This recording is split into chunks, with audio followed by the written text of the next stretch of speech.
Hi friends. ले फिर आ गए। मुझे तो गालियां दी गई, मेरी स्वर्गीय माता को भी गालियां दी गई। न जाने कितना भद्दा स्वरूप था। टीयर गैस बरसा तो क्या हुआ, लाठियां पड़ी तो क्या हुआ, गोलियां पड़ी तो क्या हुआ, पैलेट गन चले तो क्या हुआ, लेकिन गाली। मैं भी मात्र 15 साल की हूँ। मैंने जो करा वो माफ़ी के लायक नहीं था। मैंने बहुत गंदी चीज़ें बोली है, बट ये मेरी पहली और आखिरी गलती होगी। इसके बाद मैं ऐसा कुछ नहीं करूँगी। पुराने ज़माने में भी स्कूलों में, मदरसों में बच्चों को मुर्गा बनाया जाता था और मुर्गा बनाकर उस पर ईंटें रखी जाती थी। उससे ज़्यादा बदतरीन है ये सज़ा कि मुर्गा बनाना और ईंटें रखना। इससे ज़्यादा बदतरीन है कि पूरी देश के सामने आके ये बच्ची, इसको माफ़ी मांगने के लिए मजबूर किया जा रहा है। आज देश शर्मसार है। आधी रात को हमारे प्रधानमंत्री सीना फुलाकर सेल्फी मोड में वीडियो अपना रिकॉर्ड करते हैं और कहते हैं कि मैं तुम्हें माफ़ करता हूँ। आप नहीं मोदी जी, इस बच्ची को, आपको भी माफ़ी मांगनी चाहिए इस बच्ची से, और पूरे देश को, देश की पुलिस को, अदालतों को, मीडिया को, मुझे, आप सबको, दर्शकों, इस मासूम बच्ची से माफ़ी मांगनी चाहिए। आइए इस कार्यक्रम की शुरुआत करते हैं ताली बजाने से। 3 ताली बजा रही हूँ मैं उन मर्दों के लिए, वो मर्द जो ये देश चलाते हैं, क्योंकि वो इतने शानदार लोग हैं, इतने जानदार लोग हैं, इतने ज़बरदस्त लोग हैं, इतने बड़े मर्द हैं कि उन्होंने एक 15 साल की बच्ची को झुका दिया और हाथ जोड़कर उससे माफ़ी मंगवा ली। मैं आपको बता रही हूँ कि दिल चीर के दिखाने की चीज़ नहीं है कि अगर दिल में खून निकल रहा हो आदमी के, इस कदर तकलीफ़ पहुँच रही है इस 15 साल की बच्ची को देखकर, जिसको नरेंद्र मोदी की पुलिस, उनकी जो भयानक मर्डरस आईटी सेल है, उसने और तमाम गुंडों ने मिलके जो इस सरकार को चला रहे हैं, इस बच्ची को, 15 साल की मासूम बच्ची, 15 साल, सुन लीजिए फिर से, 15 साल की मासूम बच्ची को पूरे स्टेट, पूरे राज्य के सरकारी प्रेशर ने, पूरी पुलिस फोर्स ने, पूरे मीडिया ने मिलकर इस बच्ची की इस तरह से मेंटल लिंचिंग की कि इस बच्ची को मजबूर होना पड़ा, हाथ जोड़कर माफ़ी मांग रही है और कह रही है कि मैं इतनी शर्मिंदा हूँ कि मैं अपना चेहरा आईने में नहीं देख पा रही हूँ। मैं चाहती हूँ कि इस बच्ची की 2 तस्वीरें आप ये देखिए। एक खिड़की में देखिए ये तस्वीर, जिसमें खूबसूरत सी लग रही है, काजल लगाए हुए है, थोड़ी सी लिपस्टिक भी लगाई है, और दूसरी तस्वीर में देखिए आप, इस तस्वीर में नज़र आता है कि वो कैसे एक इनकलाब लाना चाहती है, अपने मुद्दों को सामने रखना चाहती है, अपनी आवाज़ सुनवाना चाहती है। और दूसरे वीडियो में आप इसकी ये तस्वीर देखिए, जिस तस्वीर में भयानक डर, ट्रॉमा, खौफ और न जाने क्या कुछ खो देने का डर इसके चेहरे पर नज़र आ रहा है। एक ऐसा ट्रॉमेटिक एक्सपीरियंस इस बच्ची को दिया है, अपनी पूरी उम्र नहीं भूल पाएगी कि उसने क्या किया। आप ये समझिए, अगर ये मेंटल पेशेंट ना बन जाए ये लड़की, तो मैं इसकी तारीफ़ करूँगी, और माँ बाप की भी। आप सोचिए ज़रा, इस बात पे गौर कीजिए, आपके घर में 15 साल के बच्चे नहीं हैं, आप 15 साल के बच्चों को नहीं जानते, आप उनकी साइकोलॉजी नहीं जानते। आधी रात को नरेंद्र मोदी जी का फिर ट्वीट आता है और फिर फ्रेंड्स, साथियों, दोस्तों, तरह तरह से वो एड्रेस करने की कोशिश करते हैं। इससे पहले भी मैंने इस बच्ची का वीडियो आपको सुनाया था और इस पर एक वीडियो बनाया था, और मैंने कहा था मेरी असहमति है, मेरी रजामंदी नहीं है कि इस भाषा का इस्तेमाल किया जाए, लेकिन मैं क्या चाहती हूँ कि उसकी मेंटल लिंचिंग हो जाए, वो जेल में चली जाए, उसे जान से ख़त्म कर दिया जाए। नहीं, ये काम था माँ बाप का, बच्चे की काउंसलिंग करना और उसको सिखाना कि बिना गाली गलौज के भी आप अपनी बात आगे रख सकते हैं। लेकिन 56 इंच सीने के ये प्रधानमंत्री, 75 साल जिनकी उम्र हो चुकी है, उनसे 60 साल छोटी ये बच्ची, 15 साल की बच्ची, उससे माफ़ी मंगवाने पर कितने खुश हो रहे हैं मोदी जी।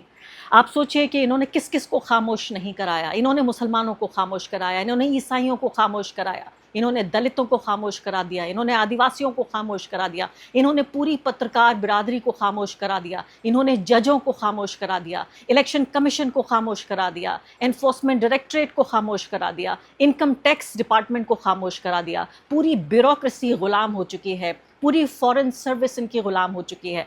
आज एक 15 साल की बच्ची के ग़ुलाम होने पर पूरा देश जश्न मना रहा है। ये मानसिक ग़ुलामी है, ये बच्ची जो भी कर रही है, ये एक मानसिक ग़ुलामी है।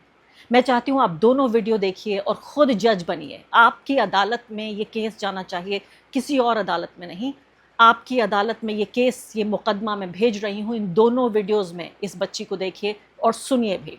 उठ जाओ भाई, उठ जाओ प्लीज, हम भीख मांग रहे हैं भाई, उठ जाओ, निकल जाओ, इस लॉरी के नीचे से निकल जाओ, ठीक है। और जो वो घुसा हुआ है मेलोडी के अंदर, निकल जाओ उसके बाहर से, बहन के। जुलाई को मैं सीपी गई थी अपने फ्रेंड्स के साथ, फिर वहाँ पे प्रोटेस्ट हो रहा था, मैंने वहाँ पे कोक पी, वहाँ पे ग्रुप्स बने हुए थे बहुत सारे, वो लोग बहुत चीज़ें बोल रहे थे, बहुत गालियाँ दे रहे थे प्रधानमंत्री जी को, उन लोगों के इन्फ्लुएंस में आके कि तुम लोग भी बोलो, तुम लोग भी बोलो, कोई सब बोलो करके मैंने बहुत चीज़ें बोली। मैं भी मात्र 15 साल की हूँ, मैंने जो करा वो माफ़ी के लायक नहीं था, मैंने बहुत गंदी चीज़ें बोली है, बट ये मेरी पहली और आखिरी गलती होगी, इसके बाद मैं ऐसा कुछ नहीं करूँगी और ना ही वो चीज़ मैंने कभी पोस्ट की थी। मैं पूरे देश से माफ़ी मांगती हूँ, मैं इतनी शर्मिंदा हूँ, मैं अपनी नज़र भी नहीं उठा पा रही हूँ, मैं सबसे माफ़ी मांग रही हूँ, मुझे प्लीज़ माफ़ कर दीजिए प्लीज़। एक वीडियो में आपने देखा बीप लगाकर, क्योंकि जैसे मैंने कहा मैं बिल्कुल सहमत नहीं हूँ इस बात से, गाली गलौज का इस्तेमाल नहीं होना चाहिए। मैंने अपने पूरी ज़िंदगी में, आप यकीन जानिए, पूरी ज़िंदगी में शायद मैंने कोई गाली आज तक नहीं बकी होगी। सबसे ज़्यादा अगर किसी को बुरा कहती हूँ तो जाहिल कह देती हूँ या बेवकूफ़ कह देती हूँ, और उसके लिए भी फिर बाद में माफ़ी मांग लेती हूँ। मैं गालियों की बिल्कुल तरफदारी नहीं कर रही हूँ। मैं एक बहुत ही तहज़ीब याफ्ता घराने से आती हूँ जहाँ पर छोटों को भी आप कहा जाता है। मैं एक ऐसे घर से आती हूँ जहाँ मेरे पिता ने बिल्ली को भी तू कहने की इजाज़त नहीं थी कि बिल्ली तू इधर आ। बिल्ली से भी हम आप कहा करते थे, क्योंकि वो ये नहीं चाहते थे कि उनके बच्चों को ये पता चले कि तू से भी बात की जा सकती है। मेरे घर की ये परवरिश है, तो मैं कभी भी गाली का समर्थन नहीं कर सकती, और गाली मेरे कानों में ऐसा लगता है कि जैसे शीशे की तरह पिघल रही। लेकिन मैंने कहा कि क्या इसका मतलब ये है कि मैं इस 15 साल की बच्ची को दीवार में चुनवा दूँ? क्या इस पे संगसार कर दूं कि इसको पेड़ से बांध दिया जाए और तमाम हम लोग पत्थर लगाएं? क्योंकि आप ये सोचिए कि ये इस वक्त जो बच्ची माफ़ी मांग रही है, ये इसकी संगसारी से कम नहीं है। वही ट्राइबल सोसाइटीज़, और ट्राइबल तो शायद हम गलत कहते हैं, ट्राइबल लोगों के, जंगल में रहने वालों के भी अपने उसूल होते हैं, जंगल का भी अपना एक राज होता है, उनके भी अपने सिद्धांत होते हैं। कि पेड़ से बांध कर संगसार कर रहा है समाज, इससे ज़्यादा बेहतर नहीं है जो इस बच्ची के साथ हुआ है। हम सबको न सिर्फ कि इसको हम सबसे देश से माफ़ी मांगनी चाहिए, जो मुझे मालूम है कि इसके माता पिता इस वक्त बहुत ज़्यादा ट्रॉमा, दबाव और एक तरह के बहुत ही राजनीतिक और सामाजिक दबाव से गुजर रहे होंगे। उनके पास कोई चारा नहीं होगा। आप यकीन जानिए, अगर आप भी इस बच्ची के माँ बाप होते तो मुझे नहीं लगता कि इससे ज़्यादा या इससे अलग आप कोई स्टैंड ले पाते। तो मुझे शिकायत उसके माँ बाप से नहीं है। बहुत छोटे से घर की बच्ची है, एक पार्लर में काम करती है। अगर कोई परिवार अपनी 15 साल की बच्ची को पार्लर में काम करने भेज रहा है तो आप उनकी आर्थिक स्थिति का भी अंदाज़ा लगाइए। आप अपने 15 साल के बच्चे को काम करने नहीं भेजेंगे जब तक कि ये आखिरी चारा आपके पास ना बचा हो कि बच्चे को मजदूरी करने भेज दें, या चाय की दुकान पे बर्तन धोता हो, या किसी पार्लर में काम करता हो, या कहीं असिस्टेंट बना हुआ हो। 15 साल के बच्चे को कोई काम करने नहीं भेजता। तो ज़रूर इस बच्ची की, परिवार की जो आर्थिक स्थिति है वो काफ़ी ख़राब रही होगी। मुझे बेहद हमदर्दी है उन लोगों से। बहुत सारे लोग शिकायत कर रहे हैं कि माँ बाप ने उससे माफ़ी मंगवाई। हाँ, माँ बाप ने माफ़ी मंगवाई होगी, लेकिन माँ बाप ने इनकलाब नहीं कराया था। इनकलाब करने ये बच्ची अपने मन से अकेली गई थी और अपने जैसे लोगों के लिए लड़ रही थी, अपने हक़ के लिए लड़ रही थी। और आप देखिए कि उसका जो ज़मीर था और जो उसका गुमान था वो इतना बुलंद था कि प्राइम मिनिस्टर को वो आड़े हाथों ले रही थी, जो बिना गाली के भी कर सकते। ऐसा लग रहा है कि मुझे इस पूरे प्रोग्राम में बात करने से ज़्यादा डिस्क्लेमर लगाना पड़ रहा है कि मैं गाली का समर्थन नहीं करती। तो सुन लीजिए, आप यहाँ नीचे लिख देती हूँ कि मैं गालियों का समर्थन नहीं करती, लेकिन इस लेकिन में सारा जवाब छिपा हुआ है। ये एक बच्ची नहीं है, 4 ऐसी बच्चियाँ हैं, 4 ऐसे लोग हैं जिनसे माफ़ियाँ मंगवाई गई हैं, उनके माँ बाप को घेर कर, दबाव में लाकर। अब मैं आपको बताती हूँ कि इस बच्ची के गुनहगार कौन हैं। इस बच्ची के सबसे बड़े गुनहगार हैं वो दरबारी सरकारी मीडिया वाले लोग, जो कहते हैं कि हम ग्राउंड पे जाएं तो हमें सताया ना जाए। मैंने एक ट्वीट किया था और उसको इंस्टाग्राम पे भी पोस्ट कर दिया, बड़ा मॉरल हाई ग्राउंड में ले रही थी कि देखिए ये एंकर जो नफ़रत फैलाते हैं, इन एंकरों के, ये जो स्टार एंकर्स हैं, इनकी वजह से रिपोर्टर्स को परेशान ना किया जाए, और हम बेहतर हैं इनसे, हम संविधान की लड़ाई लड़ेंगे, हम इंसाफ में यकीन रखते हैं, हम शांति में यकीन रखते हैं। माफ़ कीजिएगा, मुझे वो कभी रिलीज़ नहीं करना चाहिए था। आज मुझे बहुत पछतावा है अपनी उस पोस्ट का जिसमें इन मर्डरस, क्रिमिनल, कातिल मीडिया का मैं समर्थन कर रही थी और कह रही थी कि इन रिपोर्टर्स को आप सताइए मत ज़मीन पर, या इनको आप हरासा मत कीजिए, क्योंकि ये स्टार एंकर जो हैं वो नफ़रत फैलाते हैं। क्योंकि मैं आज आपको बता रही हूँ कि सबसे बड़ा न्यूज़ नेटवर्क इस देश में जो सबसे बड़े कारोबारी चलाते हैं, उस न्यूज़ नेटवर्क ने जिस तरह से इस बच्ची को, अंग्रेज़ी में एक शब्द होता है डॉक्सिंग, डॉक्सिंग यानी उसकी तमाम प्राइवेट डिटेल्स, जिसमें उसका चेहरा, उसका घर, उसका पता, सब कुछ नेशनल टेलीविज़न पर ब्रॉडकास्ट कर दिया गया। इस टीवी चैनल ने जाकर उस पार्लर तक पहुंच गया, ये टीवी चैनल जिस पार्लर में ये बच्ची काम कर रही थी। आप ये बताइए, रिपोर्टर पहुंचे हैं। अब यही रिपोर्टर जब दूसरा एक मास मूवमेंट होगा और वहां जाके कहेंगे कि हमें मत सताओ, हमें दुश्मन मत समझो, क्या ये रिपोर्टर जो जा रहा था इस पार्लर में, क्या ये इनकार नहीं कर सकता था? इसके ज़मीर ने गवाही नहीं दी इस बात की कि एक मासूम बच्ची को सताने के लिए उसको डॉक्स कर रहा है एक पूरा न्यूज़ नेटवर्क? यानी आरएसएस का, बीजेपी का जो आईटी सेल चलता है, उनके बारे में तो सब कुछ साबित हो ही चुका है। इस बच्ची पे बाकायदा दाम लगाया गया, इसकी बोली लगाई गई, इसके सर की कीमत लगाई गई, और बार बार कहा गया कि ये जहाँ दिख जाए उसके साथ वो कुछ करना जो कोई सोच ना पाए। वो तो उन्होंने किया ही किया। उसके बाद नरेंद्र मोदी की पुलिस ने इस 15 साल की बच्ची के खिलाफ एफआईआर दर्ज कर दी। आपको पता है कानून के मुताबिक कोई भी गंभीर धारा में कोई भी बच्चा जो 15 साल उससे कम उम्र का है उसके खिलाफ मुकदमा नहीं दर्ज किया जा सकता। कोई भी कानून ये नहीं कहता कि आप ऐसा कर सकें। तो ये पूरा तरीके से संविधान का और कानून का गलत इस्तेमाल करके 15 साल के बच्चे के खिलाफ पहली बात तो मुकदमा दर्ज किया गया, फिर उसके माँ बाप को इतना सताया गया, इतना दबाव में लिया गया कि उसने ये बाकायदा ये माफ़ी जारी कर दी। आधी रात को हमारे प्रधानमंत्री सीना फुलाकर सेल्फी मोड में वीडियो अपना रिकॉर्ड करते हैं और कहते हैं कि मैं तुम्हें माफ़ करता हूँ। आप नहीं मोदी जी, इस बच्ची को, आपको भी माफ़ी मांगनी चाहिए इस बच्ची से, और पूरे देश को, देश की पुलिस को, अदालतों को, मीडिया को, मुझे, आप सबको, दर्शकों, इस मासूम बच्ची से माफ़ी मांगनी चाहिए। आप यकीन करेंगे, इस वक्त मैं नसीरुद्दीन शाह को सुन रही थी और वो कह रहे थे कि मैं इस वक्त बौखला रहा हूँ, मेरा खून खौल रहा है। मैं आज इस वक्त ऐसा ही महसूस कर रही हूँ, मेरा खून खौल रहा है इस बच्ची को देख के। एक इंसान होने के नाते, एक पत्रकार होने के नाते, एक महिला होने के नाते, एक फेमिनिस्ट होने के नाते, एक डेमोक्रेट होने के नाते, एक लिबरल होने के नाते, एक संविधानवादी होने के नाते मेरा खून खौल रहा है कि हम अपने बच्चों को क्या बना रहे हैं।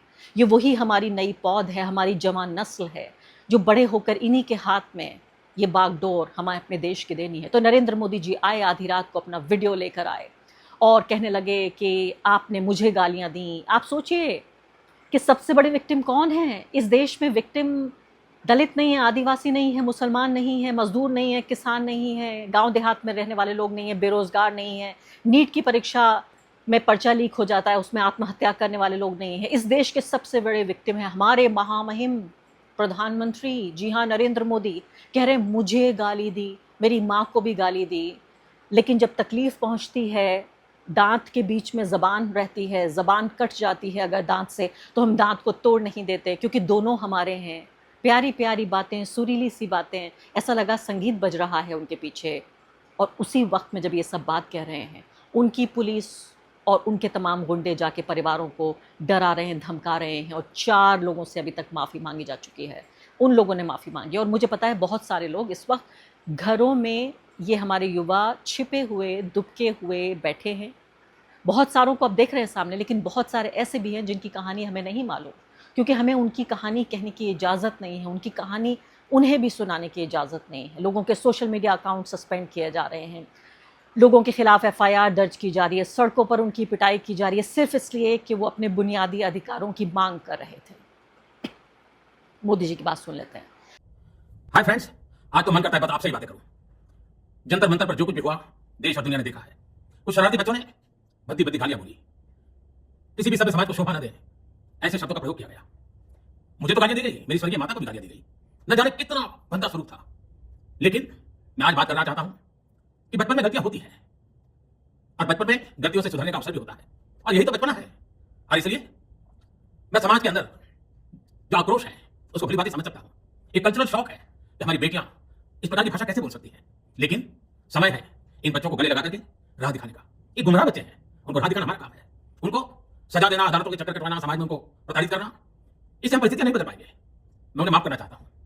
समाज भी मेरी इस बात को स्वीकार करे, क्योंकि मेरे मन में एक ही भाव है कभी कभी दांतों तले हमारी जीभ आ जाती है, खून निकल आता है, लेकिन हम दांत तोड़ते नहीं है, क्योंकि दांत भी हमारे हैं, जीभ भी हमारी है, बच्चे भी हमारे हैं, उन्हें राह दिखाना हमारा काम है। गुमराह को राह दिखाना कठिन होता है, लेकिन कठिन कामों को करना है। और इसलिए आओ, मैं इन बच्चों को कहता हूं, बताओ, हम देश के लिए साथ मिलकर आगे बढ़े, कुछ नया सीखें, गलतियों से भी सीखें, अपने सपनों को लेकर चल पड़े। देश बहुत आगे बढ़ रहा है, आगे बढ़ने वाला है, और आपका भी आगे बढ़ना निश्चित हो, यही मेरा सपना है। मैं आपके लिए जीता हूं, आपके उज्जवल भविष्य के लिए खपता हूं। आओ हम मिलकर के देश को आगे बढ़ाएं। बहुत बहुत धन्यवाद दोस्तों। बस आओ, गलतियों से सीखो, आगे बढ़ो। आपने नरेंद्र मोदी को सुना, कितने बेचारे, कितने प्यारे हमारे प्रधानमंत्री। सोचिए, इतने बड़े विक्टिम हैं, वो कह रहे हैं मैं माफ़ करता हूँ। पहली बात तो युवाओं को बच्चा कहना, ये बड़ी ही अजीब सी बात है, मुझे कभी हज़म नहीं हुई ये बात। आपके बच्चे नहीं हैं, ये सिटीज़न हैं, इस देश के नागरिक हैं, इनको अधिकार मिलना चाहिए। इसलिए नहीं कि आप इनके पिता हैं या इनके दादा हैं या इनके नाना हैं या चाचा हैं या फूफा हैं, आप इस देश के प्रधानमंत्री हैं। हम लोगों ने वोट देकर आपको प्रधानमंत्री बनाया है। हम आपकी बहनें नहीं हैं, हम आपकी बेटियां नहीं हैं, हम आपके बच्चे नहीं हैं, हम इस देश के नागरिक हैं। तो आप इस देश के पिता भी नहीं हैं, और इस देश के राष्ट्रपिता तो बिल्कुल भी नहीं हैं। ना आप इस देश के पिता हैं, ना आप इस देश के राष्ट्रपिता हैं, आप इस देश के सम्माननीय प्रधानमंत्री हैं। आपको अधिकार हमने दिया है इस देश को चलाने का, हमने दिए हैं इस देश के संसाधन कि आप उनको बराबरी से बांटिए। आपको सिर्फ एक काम मिला था मोदी जी, सिर्फ एक काम मिला था आपको, कि इस देश को अच्छे तरीके से इसका शासन और प्रशासन संभालिए और हमें सुशासन दीजिए। उस काम में आप बदतरीन तरीके से नाकाम हो रहे हैं और हमारे संवैधानिक अधिकारों को कुचल रहे हैं। सिर्फ एक काम आपको मिला था कि आप अच्छे तरीके से इस देश को चलाइए, इनके संसाधनों का इस्तेमाल कीजिए, देश में शांति होनी चाहिए, सबको अपने अधिकार और आज़ादी मिलनी चाहिए, और आप बदतरीन तरीके से नाकाम हो रहे हैं। तो बराए मेहरबानी ना हमारे पिता बनने की कोशिश कीजिए, ना राष्ट्रपिता बनने की कोशिश कीजिए। सिर्फ एक काम आपको मिला है, हमारे प्रधानमंत्री बनिए, प्रधानमंत्री पद की गरिमा रखिए। और सबसे ज़्यादा आखिर में जो बात मैं कहना चाहती हूँ, जैसे मैंने कहा कि मेरा दिल ज़ार ज़ार रो रहा है, मेरा दिल खून खून हो रहा है इस मासूम बच्ची के लिए, मेरी प्यारी छोटी बहन के लिए। मुझे मालूम है ये बहुत बहादुर है, और अगर ये गालियाँ नहीं बकती तो मैं और ज़्यादा इसका समर्थन कर सकती थी। और मुझे मालूम है इसने अपना सबक सीख लिया है, लेकिन इस तरह से नहीं। पुराने ज़माने में भी स्कूलों में, मदरसों में बच्चों को मुर्गा बनाया जाता था और मुर्गा बनाकर उस पर ईंटें रखी जाती थी। उससे ज़्यादा बदतरीन है ये सज़ा कि मुर्गा बनाना और ईंटें रखना। इससे ज़्यादा बदतरीन है कि पूरी देश के सामने आके ये बच्ची, इसको माफ़ी मांगने के लिए मजबूर किया जा रहा है। आज देश शर्मसार है। माफ़ करना मेरी बहन रुचिका।